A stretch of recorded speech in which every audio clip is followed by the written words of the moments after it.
Nós vamos então continuar nossa abordagem sobre o modelo de demanda agregada e oferta agregada, né? Agora vamos nos deter aí, vamos focar na análise de curto prazo, né? Nós temos um sistema de equações que vai ser recursivo, né? Ou seja, ele é resolvido por substituições, você resolve uma parte, aí pega uma outra equação, insere a equação que você resolveu nela e assim por diante, né? Então, um sistema recursivo. Nós vamos recuperar a equação 6, que nós vimos em vídeos anteriores, a equação 7 também, e essas duas equações determinam a derivada do produto, dy, né, e a derivada da taxa real de juros, o dr minúsculo, né, dados os valores que nós especificamos de dg e dm. Né, dg, gasto público, gasto do governo, dm, a variação da oferta monetária. E também um nível predeterminado de variação de preços, dp. Né?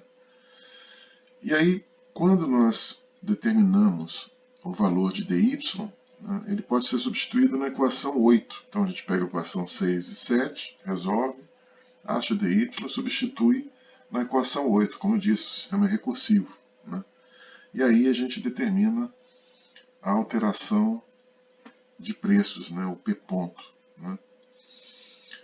A gente vai ver também vários multiplicadores de política econômica. Né? Geralmente a gente usa escrever esses multiplicadores à parte. Né? Só que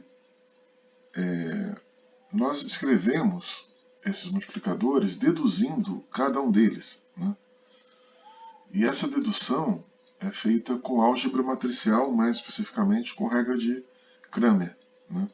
A gente especifica no formato matricial o sistema, resolve com regra de Cramer. É possível também resolver esse sistema com eliminação gaussiana. Tá? Só que com eliminação gaussiana a gente não consegue visualizar bem, né, a dedução dos multiplicadores. Tá? Então a gente vai começar reescrevendo as equações 6 e 7 com as variáveis endógenas do lado esquerdo da equação, dessas equações, né, e as exógenas do lado direito. Tá? Então, isso posto, vamos lá. Né? A gente tem que a equação 6 é essa aqui. Equação 6, vou pegar aqui. A equação 6, a gente tem aqui dy, né?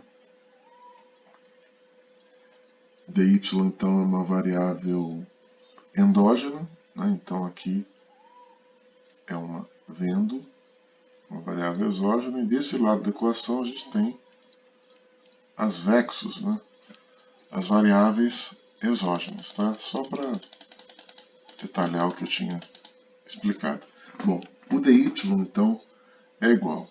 Nós já vimos essa equação anteriormente, né? Estou repetindo aqui. O cy, que como nós já vimos é desculpe. Vou voltar aqui.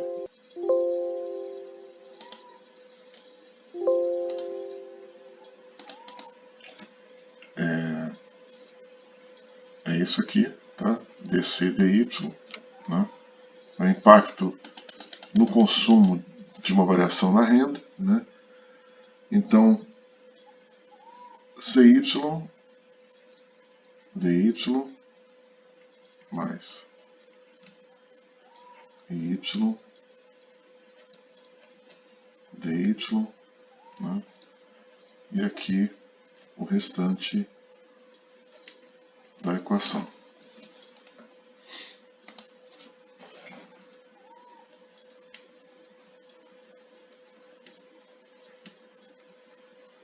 Essas são variáveis exógenas, né, as vexos, né, essa equação, equação 6. Eu estou recuperando, né, essa equação já foi vista anteriormente. Né. E agora a equação 7. Essa aqui é curva IS linearizada, né, a gente viu no vídeo anterior. Agora a curva LN, né?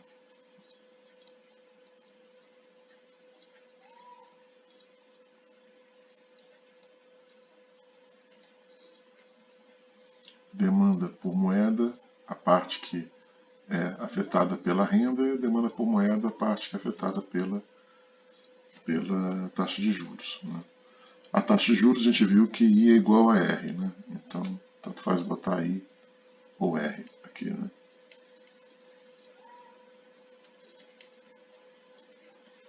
Aqui 1 sobre P.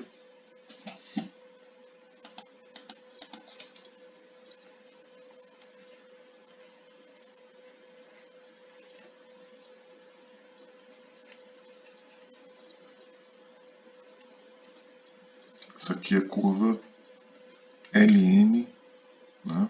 Que nós já deduzimos anteriormente nos vídeos, linearizada, né? Fizemos também essa aproximação linear que foi descrita em vídeos anteriores. Tá certo? Agora a gente vai trabalhar essas equações, né, para deixá-las em formato matricial. Então a gente vai fazer o seguinte, a gente vai fazer assim, vai separar, né, as variáveis endógenas das exógenas, né, e vai reescrever essas equações da seguinte forma.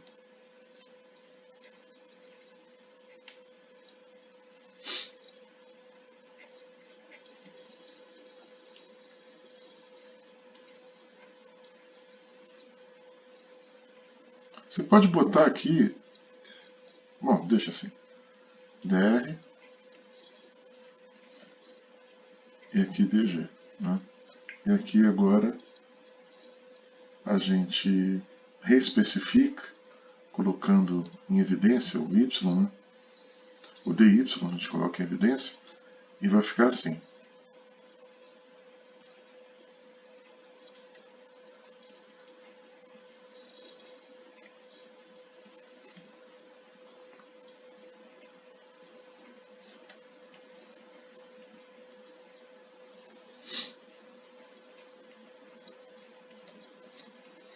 Essa equação eu vou chamar de 6' tá? É uma outra forma, um outro formato, né, para você observar a equação 6. Né? E esse formato fica um formato matricial. Tá? Separei as variáveis endógenas das exógenas. Tá? Desculpem aqui. Bom, eu vou agora pegar essa equação e colocá-la na forma matricial. E aí depois a gente usa a regra de Cramer, né? Vou apagar aqui, liberar um espaço, e aí vamos para a forma matricial da equação.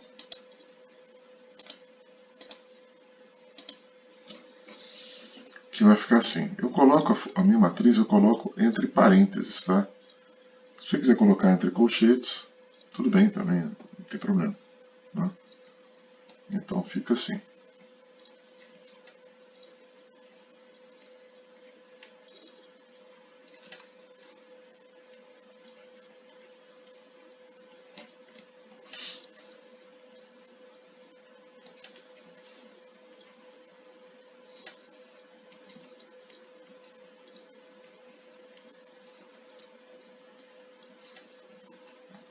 A gente coloca nesse formato para resolver depois esse sistema. Né?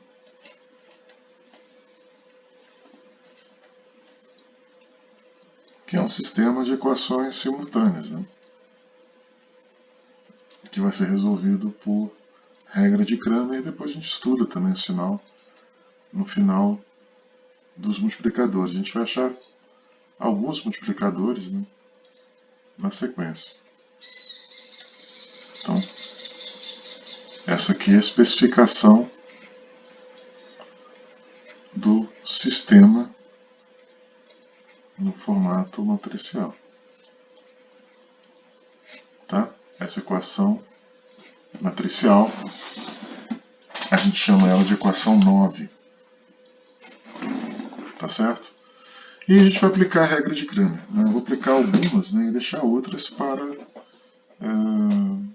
como exercícios, né, para vocês deduzirem. A gente vai primeiro deduzir. Eu vou apresentar só os multiplicadores para vocês terem uma ideia do que é cada um deles. Né? Primeiro a gente vai deduzir esse multiplicador aqui, que é dy dg, que é o multiplicador da política fiscal. Né? Então aqui a gente tem política fiscal, o NPF, vamos dizer assim. Né? Multiplicador da política fiscal, que é dydg, o impacto do gasto público na renda ou no produto. Né? O segundo multiplicador é o multiplicador da política monetária, então seria dydn, né? Multiplicador de política monetária, MPM. Tá? Impacto do aumento da oferta de moeda sobre a renda. O terceiro multiplicador, ele tem um significado especial, que é o impacto dos preços sobre a renda. Tá? É a elasticidade do produto às variações do nível de preço. Tá? Elasticidade do produto às variações do nível de preço. Mas tem um significado melhor aqui também, que é o seguinte: isso aqui vai ser a inclinação da curva DA, demanda agregada. Tá? Então a gente deduz também, vai deduzir a inclinação da demanda agregada, que é dydp. Né? A gente não pode esquecer que o gráfico da demanda agregada, né, tem aqui P e aqui renda. Né? Então a inclinação seria dydp. Tá? Bom, agora a gente tem mais um multiplicador, que seria o quarto multiplicador, né? Nós vimos 3 aí, que seria dr dg, tá? Que é a elasticidade da taxa real de juros, que é o Rzinho, as variações na despesa pública. Tá? Então, o efeito da despesa pública na taxa real de juros. Tá? Depois nós temos também um outro efeito sobre a taxa real de juros, que é o efeito da expansão da oferta monetária. Elasticidade da taxa real de juros nas variações na oferta de moeda. Tá? DRDN. Sensibilidade da taxa real de juros às variações na oferta monetária. Tá? E aqui o DRDP. Elasticidade da taxa real de juros às variações no nível de preço. Nós vamos deduzir, então são 6 multiplicadores, né, que a gente apresentou aqui. Nós vamos deduzi-los. Tá? Bom, olhando a regra de Cramer, a gente sabe que cada um dos multiplicadores vai ser uma razão entre 2 determinantes. Tá? É uma divisão de 2 determinantes. O primeiro, o numerador, que é o determinante 1, vamos chamar assim, que fica no numerador, aí a gente vai calcular, cada multiplicador tem o seu. Mas o denominador, tá, de todos os cálculos de regra de Cramer vai ser o mesmo. Tá? E esse denominador, quer dizer, a parte que fica embaixo da fração, vai ser sempre esse determinante aqui. Tá? 1, que é 1, menos CY,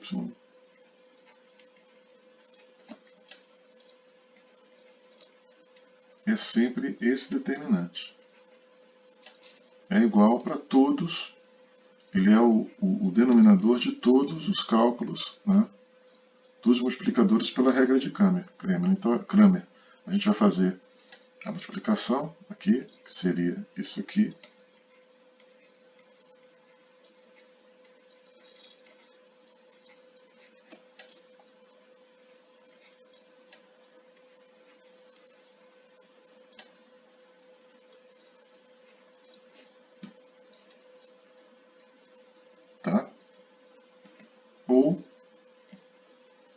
pode definir dessa forma aqui.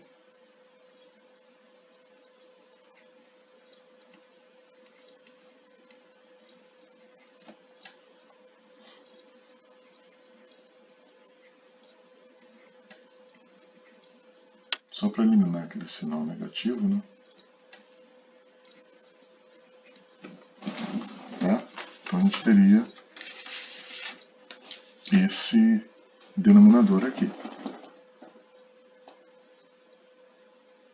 Tá certo? Vamos guardar esse denominador porque a gente vai, né, usar. Tá?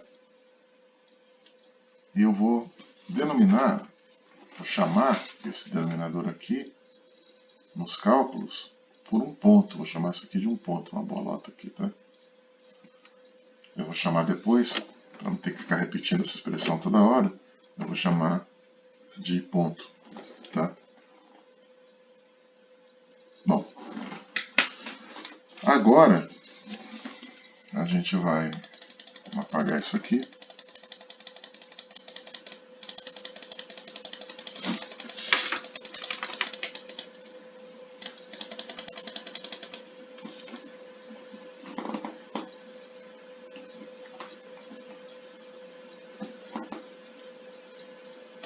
Apagar esse pedaço.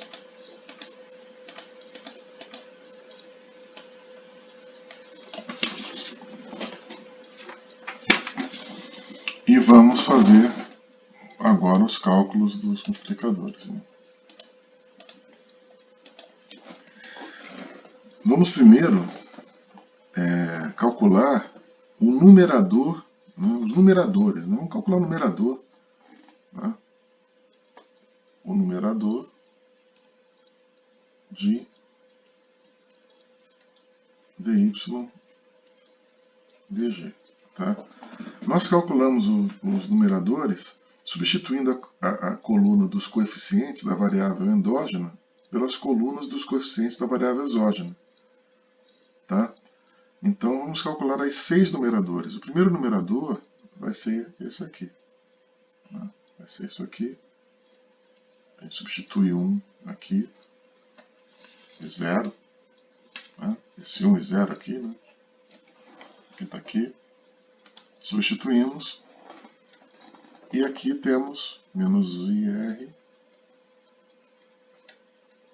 LI. Tá? Então a gente vai ter isso aqui.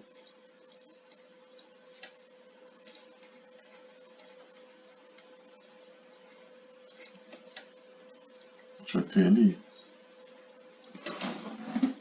Tá? LI. Então a gente pega agora, né, o DY dg.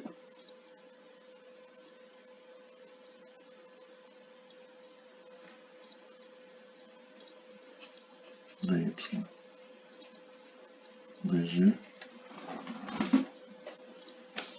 vai ser LI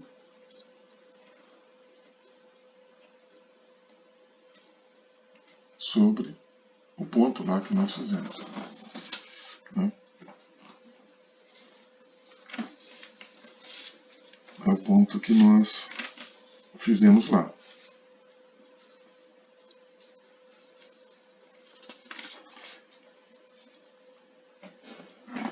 Tá? Esse é o numerador do dydg. Agora o numerador de dydn.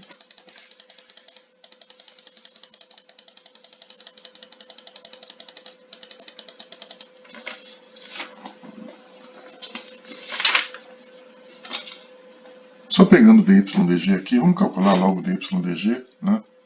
Para fechar o cálculo aqui, para não ficar, né, muito espaçado. O dydg, então, calculamos o numerador, já temos o denominador, né? Então o dydg vai ser isso aqui.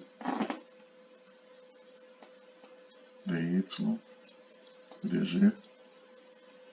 O numerador nós já vimos que é LI E temos aqui agora, eu vou repetir, tá? Porque, né, a gente vai ter que estudar o sinal, né? Então, a gente tem isso aqui.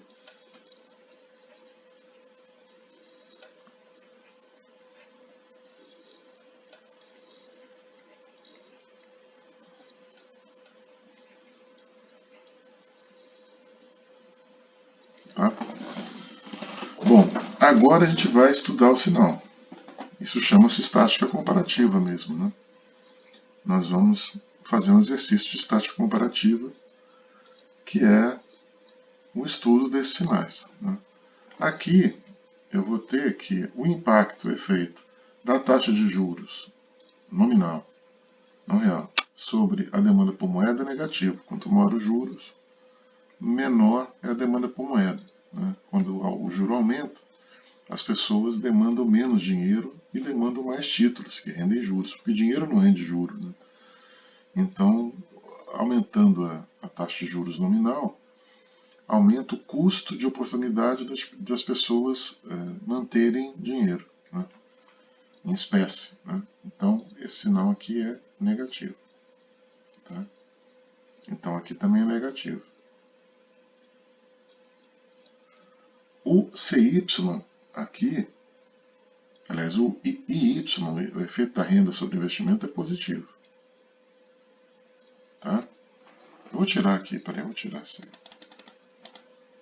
redondo aqui, né? Negativo aqui, positivo aqui.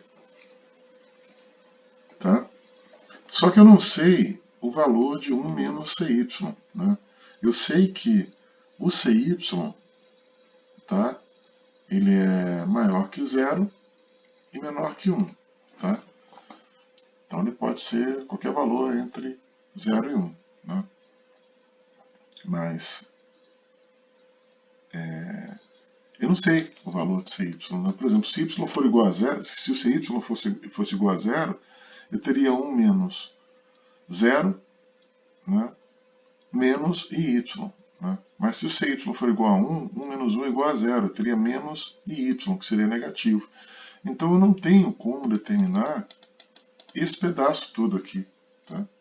Esse pedaço todo aqui, entre parênteses, para mim é de sinal incerto. Põe aqui um ponto de interrogação. Não tenho como determinar isso porque eu não tenho como precisar o valor, né, de CY aqui. Tá? Eu sei que ele está entre 0 e 1, mas eu não tenho como precisar exatamente esse valor. Já o IR aqui, né, eu sei que o impacto é negativo do juro real sobre o investimento, e o LY eu sei que o impacto é positivo. Né? Então esse impacto aqui, negativo com positivo, é negativo. Tá certo? Bom, então eu não tenho como expressar exatamente o sinal. Né? Eu não sei se esse valor aqui do denominador, se todo esse sinal aqui, que negativo, se aqui for positivo, por exemplo, negativo com positivo, negativo, mais negativo, então seria negativo.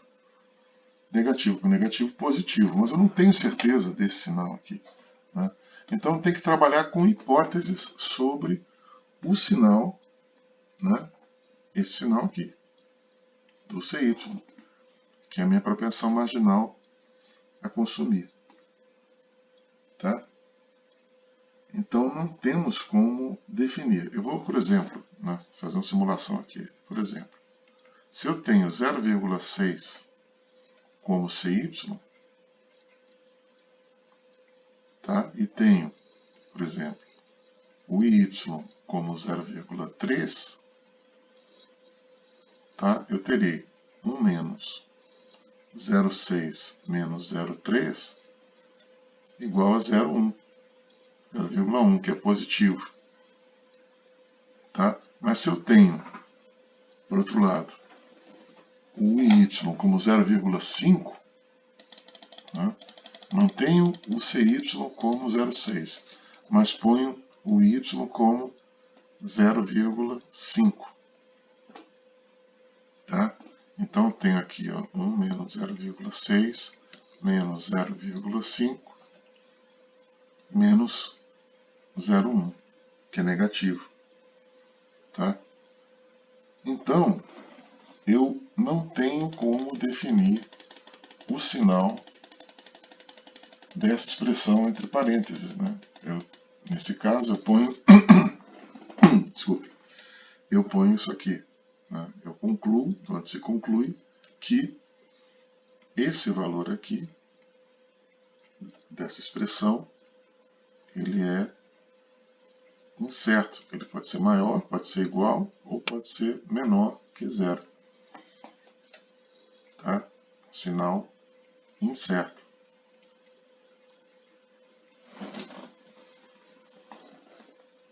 Tá? Então, eu tenho, por outro lado, as hipóteses prévias, né, que nós já vimos lá no início da videoaula, acho que a primeira videoaula. Né? Eu trabalhei com a primeira hipótese, que é essa aqui, o CY maior que zero, menor que 1.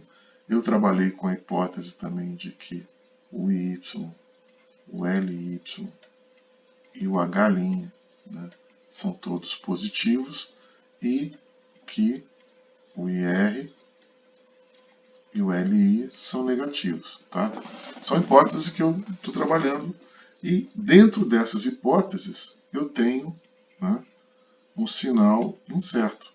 Eu não tenho como definir o sinal de DY/DG. Então eu teria que trabalhar, né, essas hipóteses para poder resolvê-las.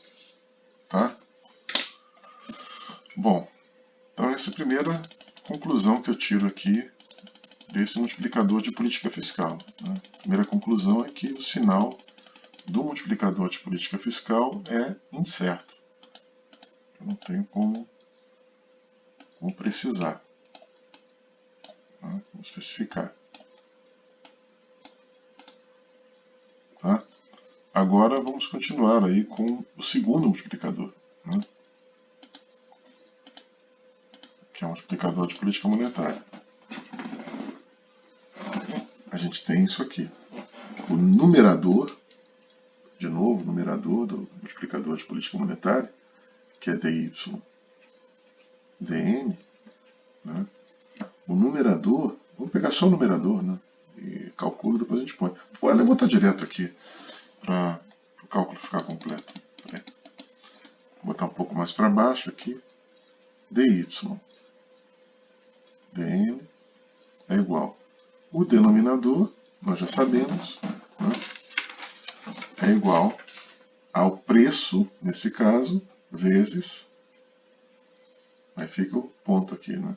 LI menos CY menos YY, que nós já conhecemos, né? Mais IR LY. Tá? Aqui é o denominador. Agora, o numerador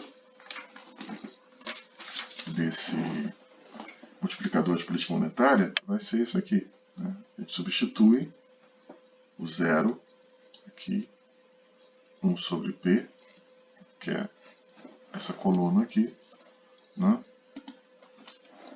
E colocamos ali menos IR e o LI. Tá? E aí a gente vai multiplicar LI por zero, dá zero, e menos IR vezes 1 sobre P. Então eu tenho aqui que, vou apagar ali para ficar mais fácil, eu tenho isso aqui. Eu tenho IR sobre P. IR divide por P. É o resultado daquele determinante. Tá? Como eu já botei o P lá embaixo, eu vou tirar esse P. Fica só o IR. Já tinha botado o P lá embaixo, né? Então eu tirei o P de cima. Então fica IR. Tá? Esse então é o meu multiplicador de política monetária.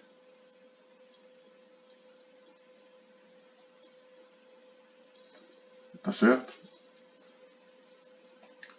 De novo, esse sinal aqui é negativo. Esse sinal aqui é positivo. Mas aqui eu tenho um sinal incerto. Tá? Mas deduzi o valor do multiplicador aqui. Tá certo? Agora eu vou, depois de mostrar como é que é feito o cálculo, né, dos multiplicadores, desses dois multiplicadores, né, eu vou fazer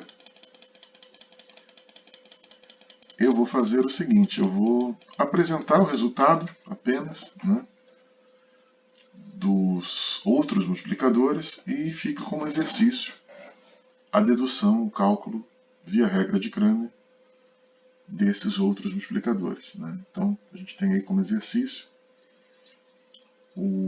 quatro multiplicadores, dy, dp, dr, dg, dr, dm e dr, dp. Tá? Então, vou dar só o resultado final, né? Sem entrar na calculeira, fazer aqui dy, dp, que é a inclinação da demanda agregada. Tá? O resultado final vai ser menos I R vezes M P ao quadrado vezes, aí eu vou botar o ponto aqui, tá? Que é aquela expressão que nós vimos. Tá? Fica esse aqui como exercício 1.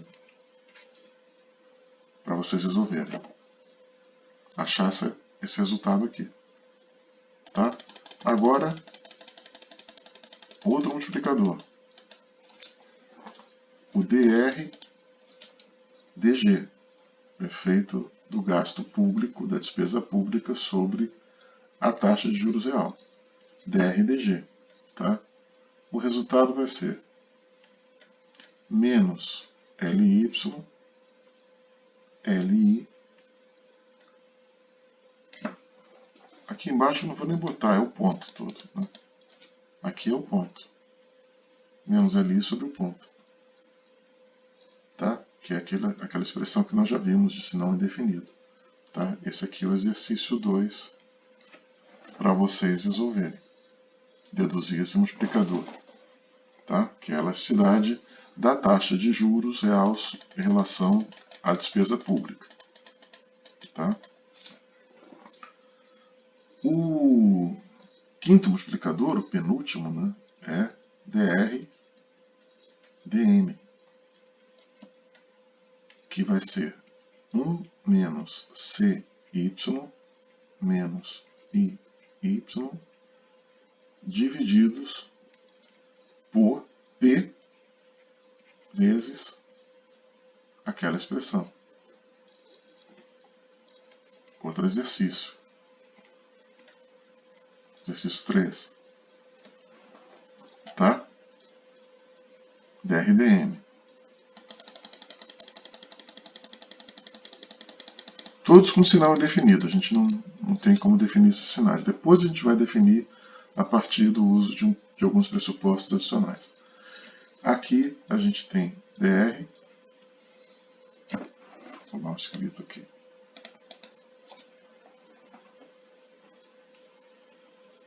dr dp, o efeito da variação de preço sobre a taxa de juros real.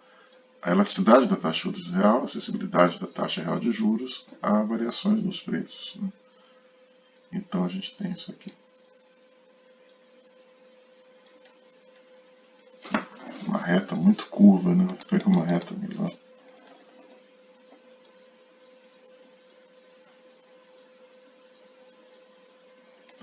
Aqui então menos 1 menos cy menos iy vezes m, aqui p ao quadrado vezes o nosso ponto. Tá? esse seria o último exercício, acho que exercício 4, né? Achar esse multiplicador aqui.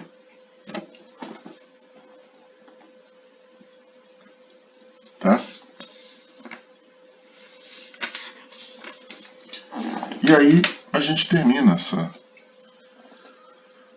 aula, né, com a dedução dos multiplicadores. Depois nós vamos ver a questão da convergência na próxima aula, ou análise de estabilidade, que é feita a partir da equação 8. Tá? Equação 8, que é a curva de Phillips, que também representa a oferta agregada nesse modelo.